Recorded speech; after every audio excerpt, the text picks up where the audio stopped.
নীলফামারীর বেসিক শিল্পনগরীকে প্রায় 5 গুণ সম্প্রসারণের কাজে নেমেছে সরকার। যদিও চাহিদা অনেক বেশি, তবে সংশ্লিষ্টরা জানাচ্ছেন এতটুকু বাস্তবায়ন করা হলে জেলায় কয়েক হাজার মানুষের কর্মসংস্থান হবে। RICL TMX, যুগের পর যুগ স্থাপনা থাকে মজবুত। অতি ক্ষুদ্র ও মাঝারি লক্ষাধিক উদ্যোক্তা রয়েছে নীলফামারী জেলায়। শিল্পবান্ধব পরিবেশে প্রবেশের আকাঙ্ক্ষা এদের সবার। আমাদের নিজস্ব জায়গা জমি না থাকার কারণে আমরা ব্যাংক থেকে লোন পাচ্ছি না, সঠিকভাবে বিদ্যুৎ পাচ্ছি না, সঠিকভাবে গ্যাস পাচ্ছি না।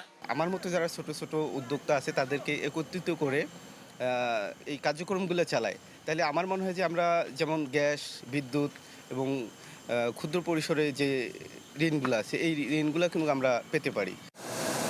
শিল্পের গতি ফেরাতে বিসিকের উপর বাড়ছে নজর। তাই 40 বছর আগে প্রতিষ্ঠিত 11 একর আয়তনের বিসিক শিল্প নগরীকে নতুন করে সাজানো হচ্ছে।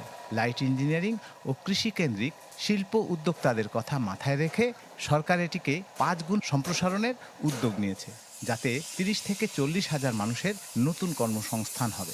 আমাদের সম্প্রসারিত যে শিল্পনগরীটা হবে সেখানে এরকম তো 5 গুণ আমরা প্রায় 250-র মতো শিল্প কারখানা স্থাপন করতে পারবো। সেখানে আমাদের 250 যে উদ্যোক্তার আমরা স্থান দিতে পারবো।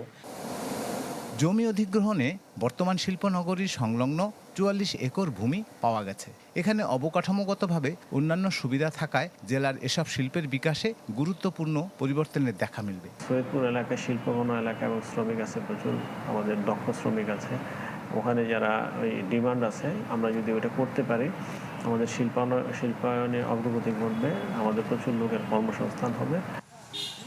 শিল্পের যতটা সম্ভব সদ্ব্যবহারের লক্ষ্য এই সরকারের, জানালেন শিল্পমন্ত্রী। সৈয়দপুরের রেলওয়ে নেটওয়ার্কের কারণে একটা সুপ্ত সম্ভাবনা আছে লাইট ইঞ্জিনিয়ারিংয়ের, এর পরিপূর্ণ সদ্ব্যবহার আমরা করতে চাই। এই জন্য যে ধরনের সুযোগ সুবিধা দরকার ইনশাল্লাহ এই সরকার সেগুলির ব্যবস্থা করবে।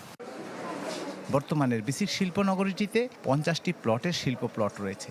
সম্প্রসারিত হলে এই সংখ্যা 300-তে উন্নীত হবে।